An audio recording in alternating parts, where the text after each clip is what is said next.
Okay, so we're back again, and we're just, I guess, gonna talk about our final thoughts. Chat can write how they feel about the game now that we've gone through in just a little bit. So, I guess the big question is, now that we've played through Adventures of Mana, Trials of Mana Remake, Secret of Mana, and Legend of Mana, how do I feel like this game stacks up? We played the PS1 version of the game to showcase some of the extras that would probably not be in the Steam release due to them needing save files in order to show them off. And we very lightly touched upon two-player, which is kind of nice. But I think overall, chat, I think this is still probably my favorite Mana game growing up. And I think even compared to the remake of Trials of Mana, I still like this game a lot more. Now, that's not to say this game doesn't have a lot of flaws. I think the Mana series is kind of always really heavy into the flaws. So I think where we're going to break it down is, I guess, things that worked well, and then we'll progress into the things that I think didn't work for the game. So things that worked well. Music, Yoko Shimomura, I believe is the composer. Same composer as Kingdom Hearts, Radiant Historia. Things we've heard on stream before. Wonderfully talented. I think that basically sells a lot of the atmosphere of the game throughout, so big shout outs to them. I think the soundtrack is probably one of the strongest in the series, if not the strongest. I think some of the visuals of the locations are very striking. It's kind of got like almost a color book style going on. I like the concept of being able to slowly create your own world. And I like the idea that there's a lot of like chain quests with a couple of one-off quests kind of here and there to kind of do some world building. I think one of the game's strong suits is being able to choose different types of weapons. I think it helps keep the combat fresh because unless you're playing the Steam version, there are a lot of forced encounters throughout.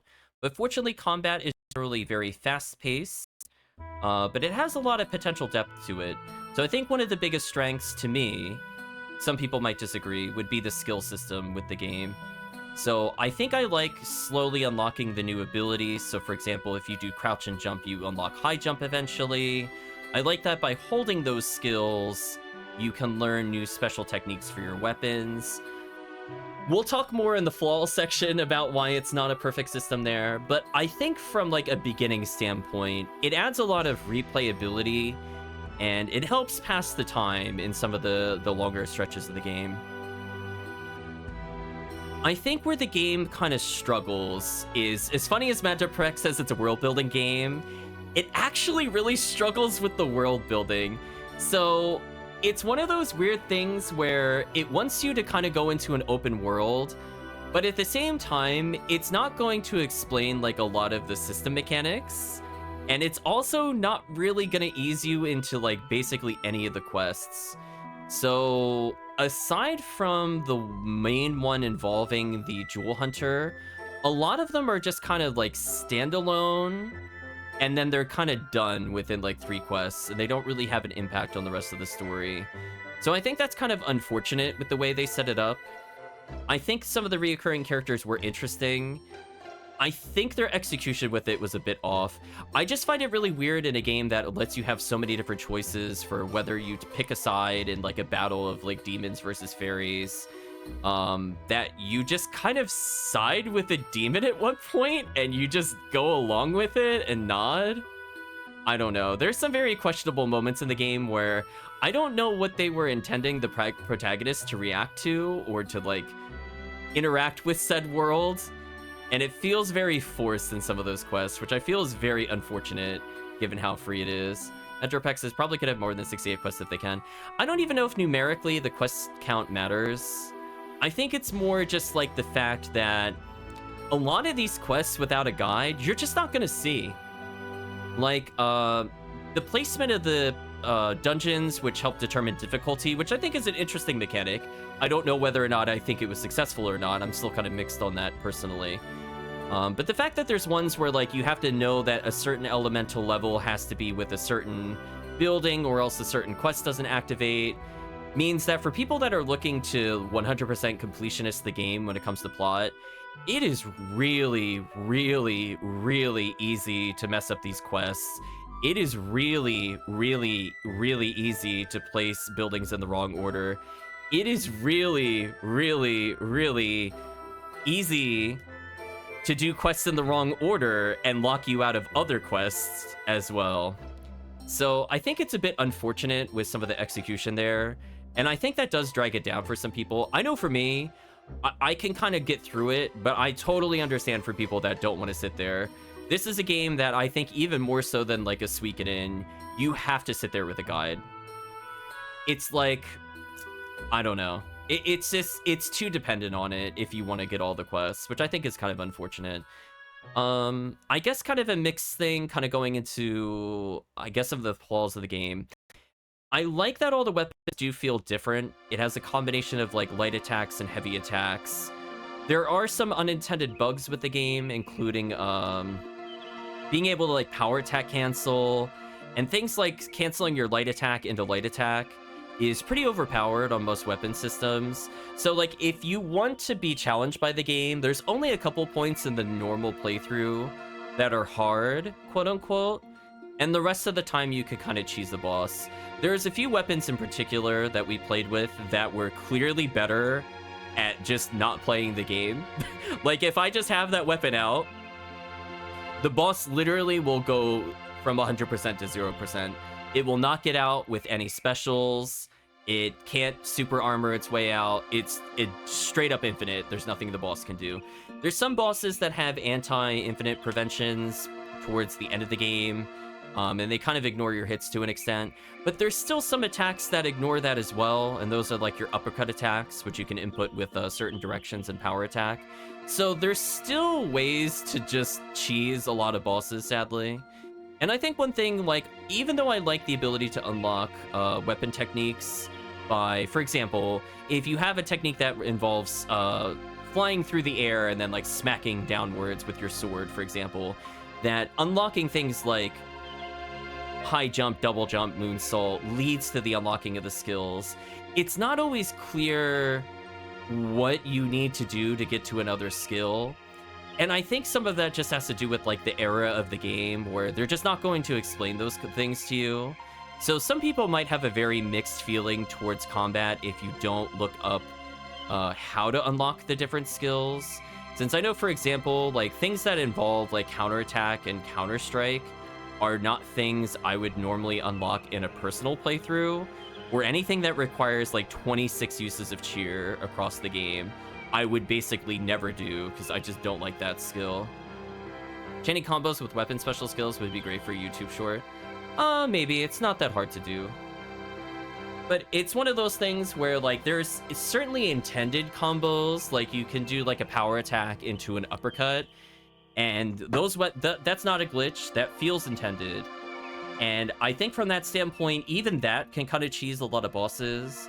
I like the idea that there are skills that aid with combos. Like, I think we had spin and grapple, and I believe whirl was the other one I was trying to think of, or toss.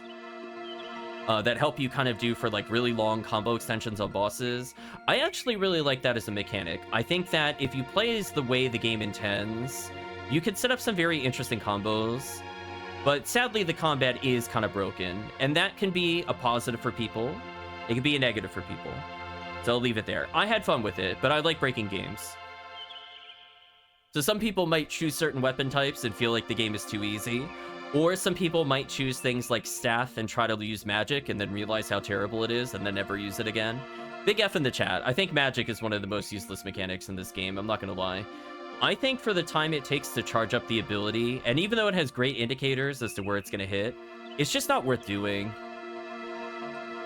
It's just one of those mechanics we don't end up using.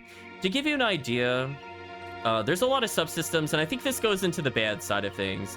There is a lot of really complicated nonsense mechanics for basic things like crafting, where you literally will need to sit there with the 5 charts, looking to see what every single item impacts on a weapon, which ones give good base skills, which things add elemental levels, which things are good for multipliers, which things are good for raising the base. And basically none of that is explained in the game. Like, it's pretty much just like, craft things make weapons stronger, but most of the time you'll end up depowering the weapon or knocking bonuses off. So there's a lot of mechanics that, again, without a guide, I don't see how you would realistically learn this. Like, I think it's pretty easy to add like 5 to 20 power to a weapon. I'm not claiming that to be hard. What I'm claiming to be hard is, as a first-time player, how many attempts would it take for you to be able to get a 999 attack weapon while potentially grinding out millions of lucre because you would be doing so many combinations of things? I don't know, chat. I don't see anybody doing that in their right mind at all. It's crazy. Magic only for dodging boss skills. Kind of true. True and sad, actually. True and sad.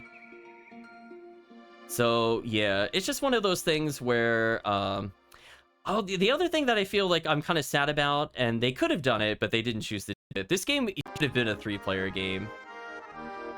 I'm sure chat would agree with me. Chat would be fighting at their house if they could have played as, like, the monsters or the golems. They're like, nobody wants to play a Lazel. Get out of here. Wave your hand. Like, no. We're playing things like Chocobo.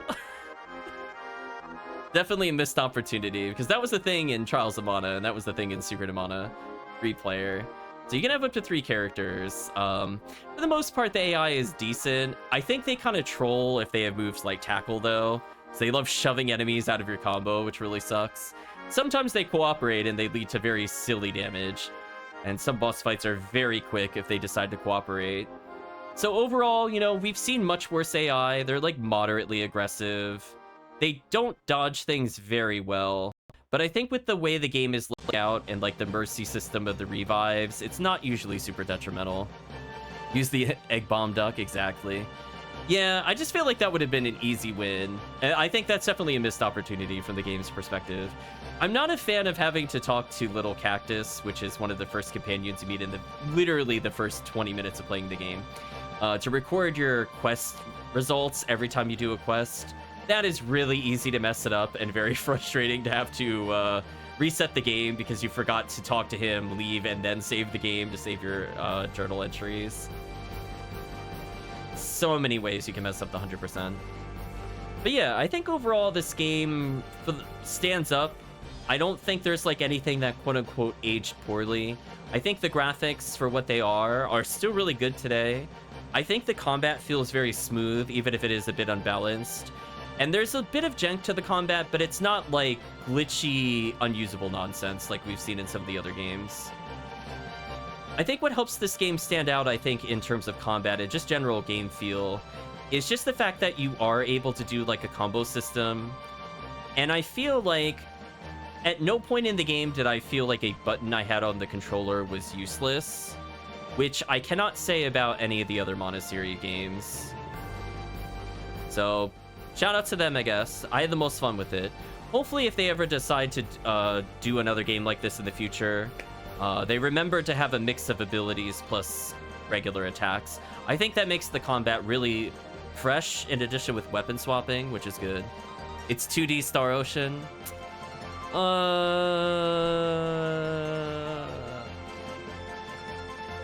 don't know if I agree with that, but I understand the sentiment from it. But I think from that standpoint, I don't really have too much else to say about the game that isn't just like full-on spoilers. I guess overall the game length was fine. I think we beat it in like 24 hours for 100% with voicing all the lines. So I think an average playthrough would probably be under 20 hours with a guide. Because reading speed is much faster than vocal for all the lines. So yeah, the battle is the same. I'm gonna hard disagree on you on that one. We can play that on stream at some point. It is more like active time combat Valkyrie profile, I would say. I don't really think of the system as the same, especially since the other one sucks you into monsters. But anyway, that's more of a tangent.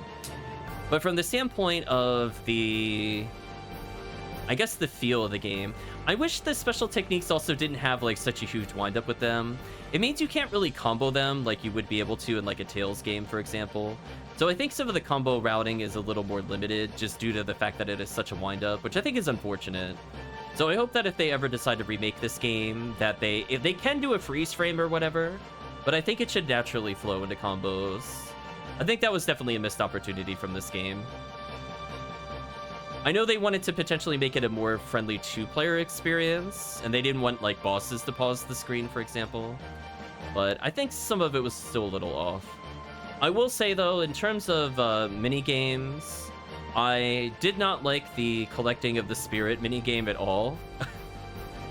And unfortunately, you need to do that a lot for crafting. So, kind of unfortunate. So, have fun collecting those tokens by waiting like 20 seconds for the right instrument to play to advance forward. And then get like 3 coins out of like 40 something that you need for crafting. No thanks, chat. No thanks at all. So other than that, chat, I guess we'll go into spoilers. So feel free, chat, if you want to have any comments about the game itself in spoiler form. I think the worst plot arc for sure was Lark. That questline did not feel finished properly. It felt really awkward. Like, it had the ending down, but like, the setup was terrible. I think the Underworld also had some of my least favorite quests overall. So I'm willing to put that as one of the worst areas. I think between needing to dodge like the shadows or get teleported all the way back to the beginning, or like the absolute nonsense that you are just straight up working for the Demon Lord is like amazing to me. It's like we kill Irwin, but we serve Lord Draconis. What? What? Question mark, question mark, question mark? Consistency? I think my favorite quest series, I would say, were probably the Jewel Hunter arc. It involves the most number of side characters, and it has the most story outside of the quests. Because I think a big weakness of the quests in general is that you don't really get to learn a lot about the characters outside of those quests, with the exception of the Jewel Hunter one. The Jewel Hunter one, you can learn a whole ton of information that I think does make the questline a lot better to experience. But I think, for example, like if you talk to like Gilbert before doing Gilbert quests, I don't think you really get that much information. You might get like 3 lines and that's it. Compare that to like the Jewel Hunter arc, where you can ask Alex dozens of questions, dozens of topics, learn about the race, see the characters kind of move throughout the towns, and how that kind of changes with the different quest lines. I thought that was pretty well integrated compared to a lot of the other ones. If all the other quest series had been that integrated, I think it would have been a lot stronger. I guess Niccolo's one was okay at that as well, because you get to learn more about the customers, I would say, versus learning about Niccolo by talking to other people. I don't think I was a fan of the Samson quest lines either. Like the hunting Ducate line and the hunting Willopees, as they say. So, I mean, it's interesting that we got to learn about those characters before we went to Geo, but not my favorite batch of characters overall. Like to replay bosses even without XP. They're okay. As I said before, I think the big appeal of the game is kind of like probably about like 60% combat, and 20% is just kind of like the aesthetics and the atmosphere of the places. Like it's fun to kind of quickly go through some of the rooms. So I definitely think in terms of like drawbacks, I think the Steam version disabling combat probably was for the right thing to do, especially in some of the more annoying dungeons like the Underworld or the backtracking in the Jeweled City. Or if you just want to make certain dungeons like see, I think the problem with that too is it makes some dungeons too easy. Like imagine doing the whole thing where you're gonna go fight Irwin, for example, and then you only go straight to Irwin. That feels kind of anticlimactic. I wish it had more introduced a system where if you beat the enemy, it doesn't respawn them until you go X number of rooms. They did something like that in Final Fantasy Adventure, which I think is disappointing, because that was like the perfect balance of if you want to grind, you just go like X rooms, then come back, and then the rooms will reset. So it does get kind of annoying. Like you just go 1 room away and you have to do like 3 fights potentially, like back to back to back. It's just unfortunate. What else do I feel about the game going in spoiler territory? I find it kind of funny that Pearl goes from pretty useless to becoming Black Pearl, one of the most broken NPC companions in the game. I guess that's to make up to you for having a character that can only crouch. I find that very amusing. She shows off the power of the hammer. Hammer's very silly. We did not end up doing that in our playthrough, but it's there. Item farming is tied to difficulty. I'm gonna be honest with you, I am not somebody that is interested in item farming. I like going from point A to point B, and maybe I'll detour to C or D if there's interesting items. And I think that's kind of a problem too. Like, even though there's a lot to potentially find, like, I think there are positive things in the dungeon to look forward to, like new monster eggs for people that want to do that, or potentially the coins if you're into the crafting. I just don't think I really want to fight the same enemies over and over. I think the pace at which I did the game was mostly fine. Like, I think I still over-leveled before the final boss, but I think that'll always kind of happen if you're doing a 100% run without having this theme skip all combat. I think an issue I had more was how you, like, level the monsters. I think they really messed up the monster farming. I guess this could have been in non-spoilers, technically. But, like, the fact that you, like, go through and you can only put 3 food items in their bin for when they level, but then they consume it all as soon as they level. So, like, if you want to min-max their stats, you have to constantly go back to the farm over and over every time you level. I don't know. There's some mechanics in there, chat, that just don't make any sense to me. I'm gonna be honest with you. And you could definitely feel it, because we've played other games on stream that have dealt with the monster raising mechanic a lot better. See Rune Factory 4 in particular. So, I don't know. There's certain things about this game that I feel are just very kludgy. I think it adds a lot of unnecessary hours to the game. So you said you need it for making gear? We did not bother with making gear. I'm gonna be honest with you. We made, like, 2 items and 1 thing to sell for money. That was it. I don't think you need it in a standard playthrough. For people looking to play on hard mode, that's something else. I don't think the difficulty of the game rises to the point, with the exception of the absolute BS boss of Tropicalo. I thought that was funny, chat. I don't think there should be any boss that should kill you in 1 hit. I'm just saying, chat. I really disagree with that boss.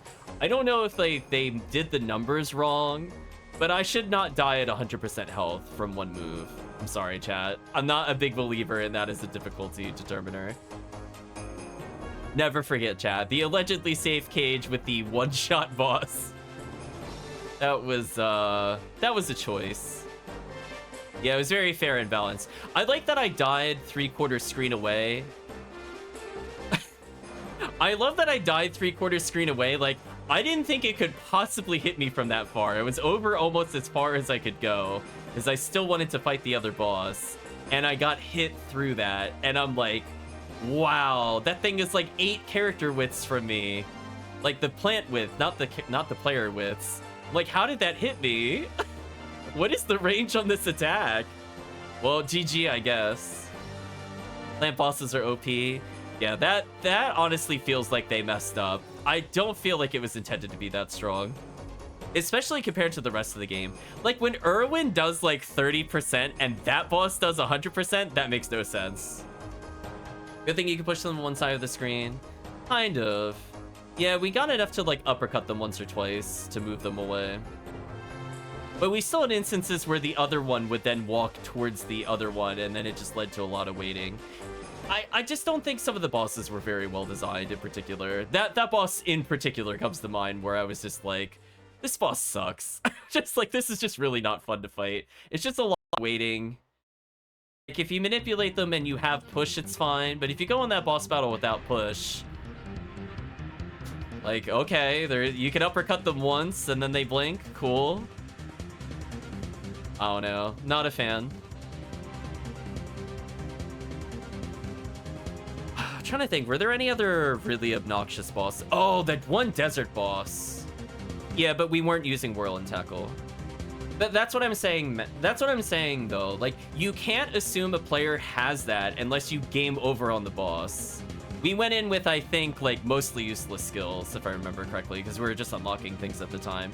Which is fair, because, like, 90% of the time that we play, we don't have useful skills on if we're learning new weapon techniques. Which I think is the downside to that. Like, defensive lunge and crouch are only going to help you so far in that kind of boss battle. Because that's what we needed to unlock a lot of the later game abilities. Like, you needed 18 defensive lunge, which takes a while to unlock in the first place, etc. So, I don't want to hear about all the hypotheticals. I'm just saying, like, if your solution to beat it is having a very specific skill and knowing ahead of time, I don't think that's good game design. I'm sorry. You should be able to do it with whatever you have in your starting kit. If they gave you more time to just uppercut the second boss part, it wouldn't be as bad. I think a better solution is to just not make the boss hit 3/4 screen so you can actually fight the other one more consistently. I just don't really like waiting bosses. I think the other boss that's arguably more egregious than that one was, what was the name of the desert boss from 2 sessions ago, chat? What was that BS boss called? Do you remember? I think only spin and push. Yeah, but we're showcasing all the techniques, so we're not going to do that. But from that standpoint, we're also not looking at bosses ahead of time. What was that desert boss called, chat? Do you recall? It wasn't Tropicalo. It was... It's when we had, I think, Fish Bro. Chat knows which one I'm talking about. When we had to do the Wimpy Thugling. I think it was called Kiva or something, but I think it had a different name. It's the one that just, like, literally non-stop spams cinematic attacks. That boss was atrocious. Please delete that boss. We were waiting for, like, 8 minutes to kill that boss. It would just do, like, special attack, into special attack, into special attack, into special attack. Then you pause, then it instantly punishes certain weapon types, which was horrible. That was horrible. I think chat saw I could only do, what was it, 1 single strike before it automatically counters? That boss was such trash. I don't know. Go look up the boss in the desert. There's only like 2 bosses there. Go look it up. But that boss was atrocious. I don't know what they were thinking with... like, I'm okay with the enemies, like, starting to counterattack you, but did they have to have the counterattack teleporting enemy also spam cinematic attacks that go full screen? Did they really need to do all of that in one boss? I thought that was honestly the hardest boss to survive in the game.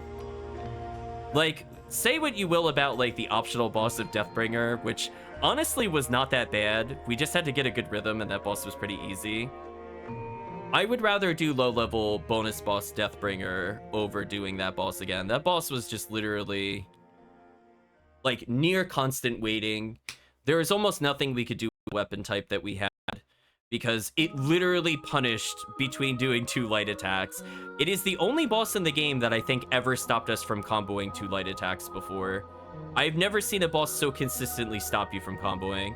So eventually it just becomes a lot of, like, uppercut thrusts, which I don't mind in terms of switching up weapon attacks. But the fact that we get, like, 2 or maybe, if we're really lucky, 3 uppercuts before the boss is invincible for 40 seconds, I don't know. I just don't think that's good game design. So there is a lot of bosses in this game I would not want to replay. Obviously, like, I don't really want to fight 7 more Jewel Beasts if I were to replay this game again. I think some of the other ones are okay. Like, I like the first plant boss as a mechanic. I liked some of the Hunting Ducate boss style monsters, where they're a mix of, like, giant enemies and stuff like that. I think the dragons were also semi-fair. Yeah, that boss was just so... Some of the bosses in the middle of the game were just kind of bad. needs more Jewel Beasts. I don't think so. So, I don't know. I personally don't really want to refight most of the bosses. I like that it lets you experiment with, like, stun. I like it from a combat perspective that a lot of the earlier bosses, if you're not going for cheesy spin setups, you could practice doing stun combos on bosses by making sure you get further in a light attack chain rather than canceling single attacks. So I like that there's, like, kind of depth to fighting those bosses. Was it called anything else other than Kima? I was trying to remember. Yeah. That boss battle was terrible. And the fact that it also gets rid of your monster and you can't bring a partner is just terrible. Boss was terrible. Anything else? What do I feel about the balance of the game? I think for the most part, we didn't need crafting for anything. If anything, I think it made our weapons a little weaker because I accidentally elemental statted them and some of the enemies resisted. Yeah. So it's just kind of eh. So I don't know. Overall, the game is pretty easy, but I think what's satisfying, as I said before, is learning the different abilities, slowly unlocking special techniques, seeing what they do. I don't know if it has like that long-term longevity for me. Like, I'm not really encouraged to play this game on a hard mode or like playing like the no future mode. I will say I ended more on a positive note with this game compared to like Trials of Mana. I really, really did not like Trials of Mana gameplay. I don't think that held up at all. Even though technically it was less buggy than Secret of Mana, I still think this had my favorite combat out of the ones that we did. Is this a remake of the song? Why does it sound so weird? It actually threw me off. Yeah, there we go. I don't know if that was like the remake version of it. It had like very high-pitched horns compared to the normal one. But yeah, I don't know. I mean, it's fine for what it is. If it went on for like 40 to 60 hours, I think the combat would wear out its welcome. But I think for the pace of the game, I think it was exactly what I would want in the combat. Yeah, we mentioned the Wimpy Thugling earlier. That one was horrible. Yeah. So I think otherwise, I don't really have anything else to state about the game. Yeah, I think that basically covers everything. Now, just out of curiosity, Magic Breaker, do you mean to use magic for damage or magic just for damage dodging? Because we were just having trouble even hitting the boss with our weapon type. It was awful. I literally could only hit the boss with one button, or else it punishes you.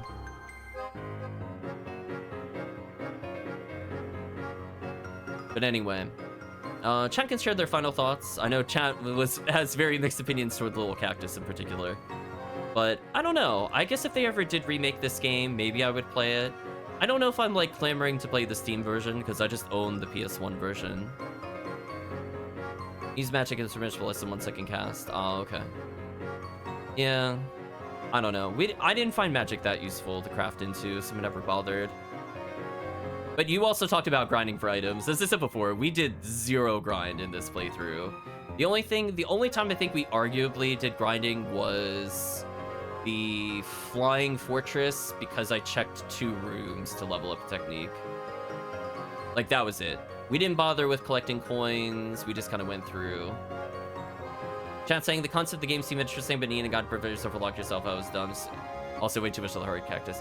Yeah, I think from a standpoint, like, if you're trying to 100% it, this game is up there with tweaking it and making you feeling bad. There are just too many quests you can lock yourself out of or get the bad ending on. Or how about that BS chat when we were doing, what was it, the treasure map quest? Remember how I couldn't get the dialogue to activate for catching the dud bear? That was really dumb. Chat saw the thing face me like 5 times in a row, then another 5 times in a row, then another 5 times in a row, and then we timed out. I don't know what happened with that. I don't know if that was a glitch or what was going on. I was mashing that accept button, and I blocked his path, and it wouldn't activate. That was horrible. And then the second time through, I got it in 1 attempt. And I'm like, what happened the first time? I didn't do anything different. I went to the same spot. It just worked this time. Whatever. Stupid game. Rolling my eyes, chat. Hate that quest. Yeah, this one is special for sure. Yeah, I do feel like of the 68 quests, I do feel like at least 15 of them were just straight filler. I'll be real with you. Like, there were some interesting story quests, and I think those were the best ones that kind of went into arcs. But man, like some of the quests, like the Rachel quest, like, was that worth doing it all? Hell no. Hell no, chat. What a waste of time. Any quest that involved changing the day of Geo, that also gets an F. Screw those quests, chat. What pointless backtracking to the inn. Oh, it's terrible. It's like, you must see me on Undine or Salamander. No, no, no, you have to see me on Gnome Day now. Oh, no, no, no, we have to only do it on Dryad. I'm like, give me a break. I don't need filler in my filler quest, please. Big eye roll on those things. Yeah. I don't know. I think overall, you know, I think from a two-player perspective, I feel it kind of sad that you can't really change their equipment that much. So it makes me a lot less excited for upgrading. Yes, for all the quests. Yeah, pretty much. It makes me kind of less excited to pick up gear. I think there's also a big scaling issue in this game. I guess that's what I'll leave the note on. Like, I don't get how we got to the final dungeons of the game, and we're getting 10 lucre per coin. Like, Chaos Crystal is 5,000. Like, hello? Where's our money? What happened to our money, Legend of Mana? Why am I like the poorest I've ever been in any RPG we've played on stream? Possibly ever. It's like, here you go. You just defeated 5 enemies, 250 lucre. Congratulations. You can't even afford one component of your like 40 needed to do the crafting. Like, round of applause. What trash. So yeah, money rewards, whack in this game. Absolutely whack. They should feel bad. We should have been rolling in like tens of thousands through coin count alone. Like, how bosses don't give us like 10,000, it's crazy. Nicholas skill wouldn't even help that much too. Yeah, the money just seems to cap like really early for no reason. It's so bad. We're in like the third and final dungeon of the game, and it's like, you got 50 lucre. And I'm like, even if I buy the shop items, it's like 2,000 minimum. Like, are you being stupid with me? Like, is this serious? It's a big F in the chat for Lucre. Lucre got hosed. I really wonder if they honestly just got the money formula wrong. I find it really hard to believe that is the intended money rate. Like, are they really expecting people to go to Luan Highway and grind like 4 clear feathers and then get a cap and grind that over and over and over again for money? Was that like their only intended way of getting money? Because I think in the entire playthrough, we barely got 30,000 total. And at least 20,000 of that was from one crafted item. Which, again, I don't think the game would expect you to know how to do in the first try, or any realistic amount of tries, to be honest. Lucrative, yeah, something like that. So yeah, big miss there. It feels kind of bad. Oh, we never showed off the long gombo system. But again, if you're just kind of cheesing enemies, it doesn't really matter. You're going to be like 4-shotting enemies no matter what. Yeah, I think that covers about everything. We showcased all the bonus stuff in Legend of Mana. So I don't really have too much to add other than to say, overall, I like the game. I guess I would still recommend it. I think you would have to be more selective with the skip battle of playing the Steam version. Or else you might actually make the game super challenging just because you lack levels. But I think other than that, I don't know. I might consider playing it again. Not 100%. I'd be like, no way, chat. There's no way I want 100% the game again. I feel like a lot of those quests were just not worth it at all to go through. I guess there's also kind of a couple plot points I'm now thinking of when I'm just going through all the quests in my head. I like that the person that was going to end the world, what is it, Mephiles or whatever his name was, the teacher at Geo, basically goes to end the world, produces fireworks, and then we never hear from him again. That felt kind of awkward from a lore perspective. There's quite a few characters where we just kind of interact with them and then we're like, bye. Just... like, I guess we invade his office and then find out he works on Dryad Day. There's the lore, I guess. Question mark. And I think with the kind of free form of the quest in general, it is kind of awkward when we had characters that we saw in Geo or involved with the Jewel Hunter arc just kind of show up with zero context. Like, when we went through the 100% guide, we were given literally no context to any of the people talking to the saplings, and then we did not meet them into the final 3 hours of the game. Gave up after being tripped by the ancient weapon, I guess. Like the Nunu weird mosaic kind of I don't know if it's supposed to be stained glass or what that thing is supposed to be. The circular teacher, as well as the Dream Witch. I love that we had zero context for that, and we could have gone straight to beat the game afterwards with no context as to who either of those characters were prior to that scene, which makes that very awkward, because we beat the game technically without ever needing to place Geo, so we never saw any of those characters, which makes kind of the freeform questline awkward, that you can interact with people and then never talk to them again. They're just like, ha, I'm dealing with this person you haven't seen, bye. The credits roll, like, okay. Don't know what that was about, guess we'll never learn.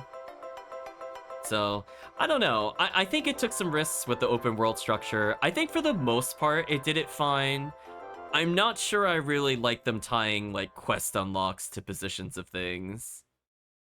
I don't mind having, like, certain locations down unlock more quests. I think that helps give more depth to the game. But, yeah. I don't know about the rest. Like the companion interactions for the NPCs they know. Yeah, it was kind of nice to see, when we went to Geo, we brought, one of the two. I forget if it was Bud or Lisa. It might have been Bud. Talking to all the students there to give them more... I'm hearing remake music. To give them more, like, personality. I thought that was kind of nice.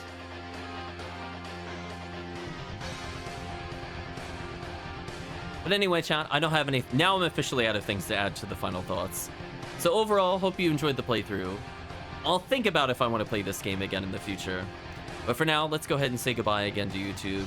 So if you did watch to this point in the video or the VOD, I'd like to say thank you for watching. And I guess see you in the next series.